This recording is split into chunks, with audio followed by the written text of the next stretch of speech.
Hello, everybody. Hope you're having a fantastic day. My name is Kmart, and I want to talk about some basketball. And today we are continuing with our early off-season preview series, going through each of the teams in the NBA and asking some questions for those squads in this upcoming off-season to get them prepared for the 2023-2024 campaign. We started off with the Celtics already. We move on now to a team on the other side, the Western Conference. It is the Denver Nuggets, the now reigning, defending NBA champions, but getting a little ahead of ourselves here. We'll start things off taking a look at some stats for the team. They went 53-29 in the regular season, good enough to win them the Northwest Division and secure the number one seed in the Western Conference. They then proceeded to go 16-4 in the playoffs en route to the franchise's first ever NBA championship and a pretty awesome parade in the city of Denver, if I do say so myself. So, again, congratulations to the Nuggets, but taking a look at some of the further stats for them from this championship winning season. In the regular season, they were 5th in offensive rating, 15th in defensive rating, actually, a number that kind of, bumped up once they reached the playoffs, but was a little iffy during the regular season. Net rating, they were 6th in the league and were 23rd in pace, all while having the 8th highest payroll in the league. So, 8th highest is pretty good, all things considered. Just about every team in the league was over the cap, so, you know, it's kind of expected at this point. But they were able to go out there and get themselves a ring. The question now is, what does this roster look like heading into the next season? Well, for now, there aren't too many changes. Take a look at the additions and losses for this lineup. In terms of additions, a trio of draft picks that the Nuggets were able to pick up. They got Julian Strother, I hope I'm pronouncing that right, Jalen Pickett, and Hunter Tyson in the draft. I believe Strother was a first rounder. I think it was the 29th pick. Pickett and Tyson came in the second round as the Nuggets made some deals to acquire some guys here. In terms of losses, for now at least, the only loss is Bruce Brown, and that is still even just a technicality. He declined his player option. It was worth $6.8 million, and obviously he played well enough to earn a lot more than that. So he's in the losses column for now. Technically speaking, there is still a chance that he resigns with the Nuggets, but officially speaking, he is a free agent. So we will count him in the losses category until he resigns elsewhere. But that's the only player that the Nuggets appear to have, quote unquote, lost at the moment. So with that in mind, we're going to just dive right into some of the biggest questions for the Nuggets this offseason. Question one, should the Nuggets even care about changing anything here? I mean, they just won a championship, and the Denver Nuggets of 2023 2024 are going to look a hell of a lot like the Nuggets that just claimed the title this season, because pretty much all of them are still under contract. In my notes here, I likened it to the situation back when the Milwaukee Bucks won the championship with Giannis. Their roster had not zero changes, but pretty minimal ones going into the next year. Obviously, they didn't repeat, but they felt that they could stand pat with the roster that they had and still potentially fight their way back into that position. And the Nuggets really do appear to be in a similar spot in this case. The core is still there. Jokic is there. Murray is there. Aaron Gordon's there. Porter Jr., even Kentavious Caldwell-Pope, KCP, are signed for either multiple years or have player options that could keep them in Denver. So unless somebody gets hurt or suddenly develops some sort of massive ego or attitude issue, the team's core should be pretty much set in stone for at least a few more years. But the question will be what changes, if any, are made around the edges of the lineup, right? We talked about Bruce Brown already, a guy who declined his player option and who is almost certainly going to go out there and get better offers from other teams that will likely pull him away. But another guy I wanted to talk about was Jeff Green. He gave the Nuggets solid minutes. He wasn't crazy with the scoring, but when you're looking at your 8th or ninth guy sort of coming off the bench, he doesn't need to score. He just needs to get in there, get you minutes, give you effort, and, drop some buckets when he needs to, and that's exactly what Jeff Green did, but he's another player who was on a pretty low contract and could get a better offer somewhere else that kind of pulls him away.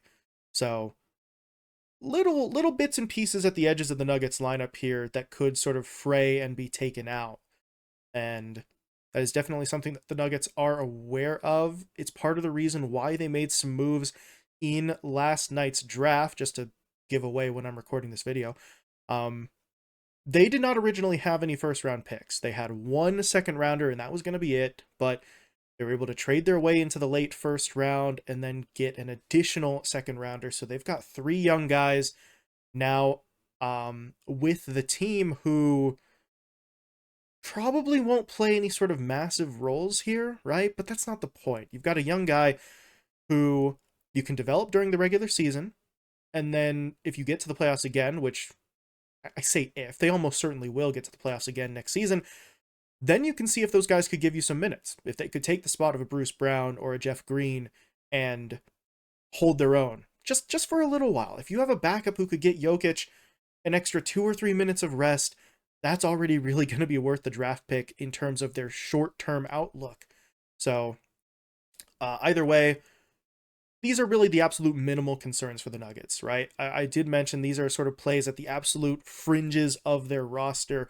The core is still sort of locked in, and they could likely replace any losses that they have relatively easily, but it is at least something to look at for this team, because it is kind of hard to find flaws in this Denver Nuggets lineup. This roster is constructed exceptionally well, but that is it on the roster front. We will take a look at another question here, and this question is frankly a little bit dumb, but it has to be asked anyway.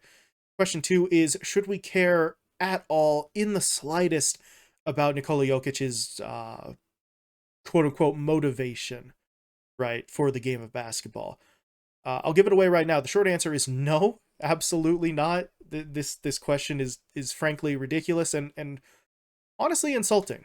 If you're Jokic or a Nuggets fan, this is a very dumb question, but it was one that was being asked both in the finals and after, when the Nuggets had won.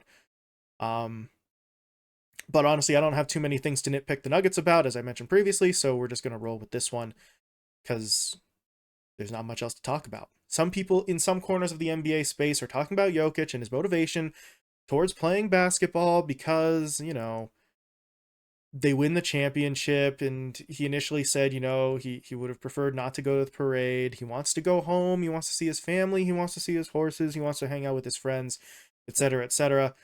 And some people warped that into worries about his motivation to play the game of basketball, which is unbelievably dumb. This is a 2-time MVP, and if you ask some Nugget fans, it should have been 3-time MVP, but we'll leave that debate in the past. Now he is a finals MVP as well. He's got a ring. He gave the Nuggets everything you could reasonably expect from him, and the job's done. He wants to go home. This is not a player who's going to be summering in Chicago, in Los Angeles, in a place that's a quick plane ride away from where he plays. He's going back home to Europe. That's a long-ass trip, and he wants to be with his family and his friends and his horses, because he is super into his horses, which, I mean, fair enough, horses are cool, and if your family owns any, yeah, why not be invested in that? But I don't know. Some people saw that as a bad thing, an indication that basketball isn't Jokic's primary focus. I do not believe this is a big deal in the slightest, and if the version of Nikola Jokic that we're seeing right now is the quote-unquote unfocused one, they're going to be fine. Unfocused Jokic is a 2-time MVP, a finals MVP, and an NBA champion. So what's really the concern here? I don't quite get it. Not every player has to have the kind of psychotic dedication to the game that we like to talk about with guys like Kobe, guys like Michael Jordan, who were just mentally different from everyone else and made basketball the primary focus of their life. In fact, some players play best when they have interests outside of the game to balance themselves out so that they don't get burnt out, so that they have something else to focus on other than basketball every hour of every single day. So if Jokic starts missing practices, if he shows up to training camp dramatically out of shape, if he does something dumb like, oh, I don't know, posting a video on social media, waving a gun in the air, then we'll talk. But for now, just leave the man alone. Let him go home. Let him hang out with his family, his friends, and his horses, and you'll have him back for the next season, and he'll be honestly just as good, if not better. So I love how I said it wasn't much of a concern, and then I sort of ranted on about it for a few minutes, but that's the point. We do not need to talk about Nikola Jokic's motivations. He is fine. The Nuggets are fine. But that does move me on to one final question here for the Denver Nuggets, and that question is, can Michael Porter Jr. live up to his price tag? And honestly, this one kind of feels like a little bit of a stretch, but as I mentioned with the Jokic point earlier, you got to find something to talk about, something to nitpick with the Nuggets here, because they are pretty solid up and down the entirety of the roster. So we're kind of reaching for stuff at this point, but Michael Porter Jr. is on a pretty sizable contract for a 24-year-old. He's going to be making $33.3 million next season. I'm not sure it's a huge concern. This last season, just now, where they won the championship, he was being paid $30.9 million, and the Nuggets got a championship out of it, which is not to say that Michael Porter Jr. was the engine driving that, right? Jamal Murray and Nikola Jokic kind of carried the team for a lot of that, but he was still able to contribute. He did pretty well in terms of his production, in terms of his consistency. He's played a solid 62 regular season games for them after missing almost all of the previous season with his injuries. He averaged 17.4 points, 5.5 rebounds, and 1 assist per game on shooting splits of 49, 41, and 80. So he played well. He was efficient. He did everything the team needed him to be as that third or fourth option on the offense, and he played some pretty solid defense as well. It should be noted, those numbers that I pointed out, those were regular season numbers. His stats did dip ever so slightly in the playoffs. Not massively, but it did technically still dip. But he was still able to contribute, and any decrease in his own personal efficiency was made up for by the fact that Jokic and Murray were just unbelievably good, right? They dominated almost every facet of the game. So Porter Jr., if he was missing a shot here or there, it really didn't end up mattering. So they should be okay. Porter Jr. is a career 42% three-point shooter. So that 41 number that I threw out there earlier in the regular season, that was technically below his career average, and it's already better than a lot of the other shooters out there. So if he can continue to be not even at that mark, but just near it, near the 40% mark, and contribute to the Nuggets without having to chuck up, like 20 shots a game, if he can keep that efficiency going for himself, then the 30 plus million that he's being paid will not matter, right? The Nuggets can still swing it. Yes, they'll be over the cap, but I'm not sure that they're in any danger of hitting that luxury threshold just yet. So he's just got to stay efficient, though. If Michael Porter Jr. falls off of a cliff in terms of his production next season, then we start asking some questions about whether he's worth the money. But for now, it's not a major concern. It's just something for the Nuggets to keep in the back of their minds. So that's it for the Denver Nuggets. As I said, there's not a whole lot to really look at and say that's a problem, that's a problem. They don't have too many of those. They built this roster so exceptionally well. They were so patient.